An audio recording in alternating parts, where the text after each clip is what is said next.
avaler, mais faut l'accepter. Tout, c'est pas sous ton contrôle. Le passé, tu peux rien en faire. Les autres, tu les contrôles pas. Les imprévus, ça arrive sans te demander ton avis. Par contre, toi, comment tu réagis, ça t'appartient. Et c'est là que ça se joue. On t'a manqué de respect. Ok, t'as pris un mur. Ok, t'as perdu du temps. Ok, mais maintenant, tu fais quoi avec ça? Tu restes bloqué à cogiter, à te raconter que c'est injuste, que t'aurais dû faire autrement. Ou tu prends le truc tel qu'il est, brut, sans filtre, et tu avances quand même. Parce que rester coincé dans ta tête, c'est le pire piège. Tu tournes en rond, tu tues, tu t'épuies, et pendant ce temps-là, rien ne bouge. La vie, elle t'attend pas. Donc ouais, respire un coup. Regarde les choses en face, même si c'est moche, même si ça fait chier. Et dis-toi juste, ok, c'est comme ça. Pas en mode résigné, en mode lucide. Genre, j'aime pas, mais c'est là, donc je vais faire avec. Ça, c'est de la force.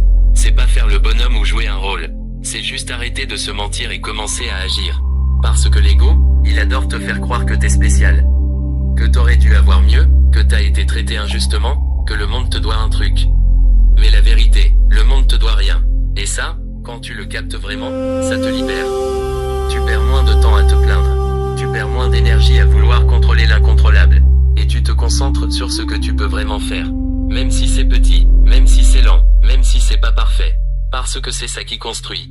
Pas les grandes paroles, pas les « un jour je vais », pas les plans dans ta tête à 3 heures du mat. Les actions, répétées, encore et encore, même quand t'as pas envie, même quand t'es fatigué, même quand personne regarde, surtout quand personne regarde. Le stoïcien, c'est pas un mec parfait, c'est pas un mec sans émotion, c'est un mec qui décide de pas être esclave de ce qu'il ressent. Il ressent, ok, mais il agit quand même. Il doute, ok, mais il avance quand même. Il prend des coups, mais il reste debout. Sans faire de bruit, sans chercher l'attention, sans attendre qu'on le félicite. Parce qu'il sait que personne va faire le taf à sa place. Et toi aussi, tu le sais. Donc arrête d'attendre le bon moment. Arrête d'attendre d'être prêt. Arrête d'attendre un signe. Y en a pas, y a juste maintenant. Fais le tri dans ta tête. Ce que tu contrôles, garde-le, bosse dessus, améliore-le. Le reste, lâche, vraiment lâche. Parce que porter des trucs que tu peux pas changer, ça te ralentit pour rien.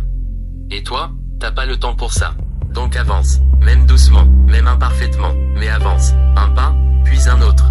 Et un jour, tu regarderas derrière, et tu verras que t'as construit quelque chose. Pas avec de la chance, pas avec des excuses, mais avec des décisions. Fais pas semblant de comprendre le monde, il s'en fout de toi.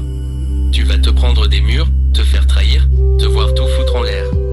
Alors arrête de pleurnicher et marche dedans. C'est ça, ou crève à genoux.